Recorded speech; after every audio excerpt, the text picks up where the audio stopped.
Hello అందరికీ. ఇదైతే evening అనమాట. మార్నింగ్ వీడియోస్ గన పెడతా ఉండాలనుకుంటున్నాను గానీ, ఒక్కొక్కసారి పెట్టడానికి కుదరట్లేదు. ఇంకా ఈవినింగ్ వచ్చేసరికి ఇంట్లో పనులనేవి చూసేసుకొని, ఇంకా పిల్లలకి పాలు అవన్నీ ఇచ్చేసి, ఇంకా నేను గన కొంచెం టీ, కాఫీ తాగేసినాక ఇంకా హ్యాపీగా కూర్చున్నాను. అంటే నీరసంగానే ఉన్నిందనమాట. కాలేజ్ నుంచి వచ్చినాక ఇప్పుడు ఎండ ఫుల్ ఉంటుంది కదండీ! ఇంకా కూర్చొని చాలా చిరాకొచ్చేస్తుంది ఇంటికొచ్చేసరికి.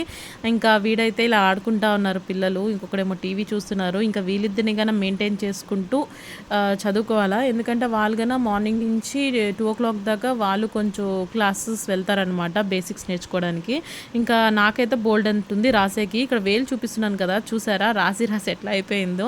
ఇంకా అసైన్‌మెంట్ స్టార్ట్ అయిందంటే మా పరిస్థితి ఇట్లాగే ఉంటది. చెయ్యి నొప్పి గాని ఎక్కువ ఉంటది. ఇంకా పనులు చూసుకోవాలా, అలాగే రాసేవి ఇవన్నీ గాని మెయింటైన్ చేస్తా ఉండాలా. ఇంకా ఆ రోజైతే చికెన్ తెచ్చారనమాట. ఇంకా చికెన్ గ్రేవీ, మళ్ళీ చికెన్ ఫ్రై, మళ్ళీ రాగి ముద్ద అయితే చేసేసాను. ఇంకా అదంతా వడ్డిచ్చేసి ఇంకా వాళ్ళు తినేసినాక నేను కొంచెంసేపు రాసుకొని తర్వాత ఇంకా పడుకోవాలి. ఇంకా పడుకోవాలా అనిపిస్తది. ఇంకా మార్నింగ్ తొందరగా లెగబుద్దిగాన కాదు. కానీ ఈ 7 ఇయర్స్ ఇంట్లో ఉన్నాను కదా! ఇంకా ఇంట్లో ఉంటే దాని విలువ ఎలా ఉంటదని నాకు బాగా తెలుసు. ఇంక అందుకని వెళ్తా ఉంటాను. Thank you for watching.